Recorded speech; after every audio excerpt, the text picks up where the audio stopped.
তোমাদের মধ্যে অনেকেই আছো যে রাত্রের বেলা পড়ার সময় চিন্তা করো যে এখন ঘুমায়া যাই, পরের দিন হচ্ছে অনেক সকালে উঠবো, কিন্তু যখন সকালে ঘুম থেকে ওঠার সময় হয় তখন চিন্তা করো যে আরে ভাই আরেকটু ঘুমাই, আরেকটু পরে উঠবো। এবং এরকম করতে করতে দেখা যায় যে অনেক পরে তোমরা ঘুম থেকে উঠে এবং তখন অনেক আফসোস হয় যে এর থেকে তো ভাই রাত্রে পড়াটাই অনেক ভালো ছিল। স্বপ্নটাকে হচ্ছে বড় করে দেখো, তোমার মধ্যে যে স্বপ্নটা আছে সেই স্বপ্ন জিনিসটাকে অনেক বড় করে দেখতে শিখো। আমি একটা এক্সাম্পল দিই, ধরো তুমি আজকে ঘুমাইছো, পরের দিন মনে করো অনেক ভোরে উঠতে হবে, তোমাকে কোনো কারণে বলা হইলো যে পরের দিন ভোরে উঠে তোমার কোন একটা বন্ধু ফোন দিল যে দোস্ত চল একটা ম্যাচ আছে, শুক্রবারের দিন বন্ধের দিন তোমাকে একটা বন্ধু ফোন দিল যে দোস্ত আজকে একটা ফুটবল ম্যাচ আছে, আজকে একটা ক্রিকেট ম্যাচ আছে সকালে অমুক মাঠে, উঠিস কিন্তু ভোরবেলা উঠিস, একবারে সকাল সকাল কিন্তু বেরোবো। তখন দেখা যাবে কি যে তোমার কিসের ঘুম কিসের কি, তোমার মধ্যে অটোমেটিক একটা এনার্জি চলে আসছে যে আরে ধুর ঘুম তো পরে, ঘুম তো আরো অনেক ঘুমানো যাবে, কিন্তু এই খেলাধুলার সুযোগটা কি জীবনে আসবে? তাহলে তুমি চিন্তা করো তখন তোমার ঘুম ধরে না, কেন ধরে না? এটাকেই তোমার বলা হয় ম্যাটার অফ ইন্টারেস্ট।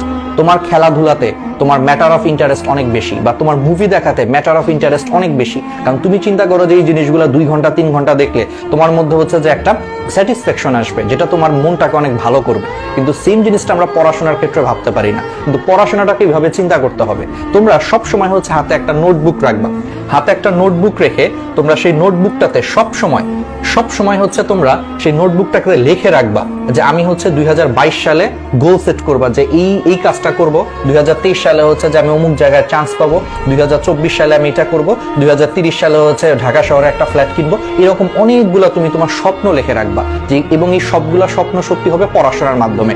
তখন দেখবা তুমি পড়াশোনার মানে খুঁজে পাবা, তোমার কাছে স্বপ্নটা হচ্ছে অনেক বড় মনে হবে। তখন তোমার সকালবেলা যখন ঘুম ভাঙবে না, বা রাত্রেবেলা যখন অল্প পরেই ঘুম ধরতেছে, তখন নিজের ভিতর থেকে বলে উঠবে আরে ভাই তুই কি করতেছস, তোর না 2023 সালের মধ্যে এটা করার কথা, তোর না 2030 সালের মধ্যে এটা করার কথা, এটা করতে গেলে তুই ভাই এখন জাগ, এখন পর, দেখবো অটোমেটিক নিজের ভিতরে হচ্ছে একটা আগুন জ্বলে উঠতেছে এবং তোমার ঘুম কিন্তু চলে গেছে। তোমার হাতে 5 সেকেন্ড সময় আছে। ধরো তুমি আজকে অ্যালার্ম দিছো যে তুমি ঠিক ভোর 6টায় উঠবা, ভোর 5টায় উঠবা।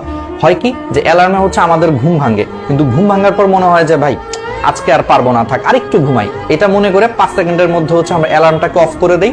আর সেই 5 সেকেন্ডের জায়গায় দেখা যায় যে পরবর্তীতে আমাদের আরো 2 ঘন্টা 3 ঘন্টা ঘুমায় আমরা কিন্তু সেই দেরিতে উঠি। এই জন্য সবসময় মনে রাখবা তোমার হাতে ডিসিশন নেওয়ার জন্য মাত্র 5 সেকেন্ড আছে।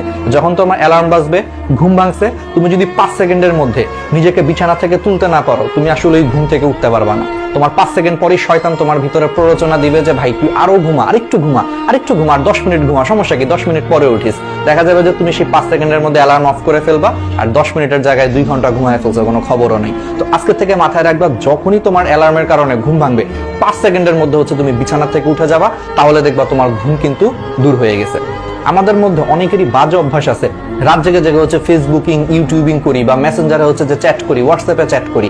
এতে করে কি হয়, দেখা যায় যে আমাদের পরের দিন সকাল 8টায় কলেজ আছে, আমরা ঘুমাইতেই যাই হচ্ছে 3টা 4টার সময়। তো স্বাভাবিক তুমি যদি 3টা 4টার সময় ঘুমাইতে যাও, ওইদিকে মিনিমাম তোমাকে 6টা 7টায় উঠতে হচ্ছে কলেজে যাওয়ার জন্য। তো কি হয়, দিন শেষে তুমি হচ্ছে সারাদিন রাত্রেবেলা মাত্র 2 থেকে 3 ঘন্টা ঘুমাইছো, সকালবেলা কলেজে গেছো, কলেজ থেকে আবার স্যারের বাসায় পড়তে গেছো, ম্যাডামের কাছে পড়া আছে, তারপরে অনলাইন ক্লাস আছে, রাত্রেবেলা হচ্ছে বাসায় হয়তো অনেকে টিচার আসে, নিজে পড়তে হয়। এরকম করতে করতে সারাদিন তুমি যদি মাত্র 2-3 ঘন্টা ঘুমাও, খুবই স্বাভাবিক যে তুমি যখন সবগুলা ক্লাস টিউশনি সবকিছু যখন শেষ করে বাসায় আসবা, এসে দেখবে যে 9টা 10টার সময় তোমার প্রচন্ড ঘুম ধরতেছে, কারণ তুমি টায়ার্ড, কারণ তোমাকে পরের দিন আবার সকালে উঠতে হবে। তো এই জন্য এই অভ্যাসটাকে হচ্ছে ঠিক করতে হবে। এখন থেকে রাত্রের বেলা কখনো ফোন টোন চালায় হচ্ছে যে রাত 3টা 4টা পর্যন্ত জাগার অভ্যাস করা যাবে না। পরের দিন যদি সকালবেলা কলেজ থাকে, অবশ্যই 11টা থেকে 12টার মধ্যে হচ্ছে ঘুমায়া পড়তেই হবে।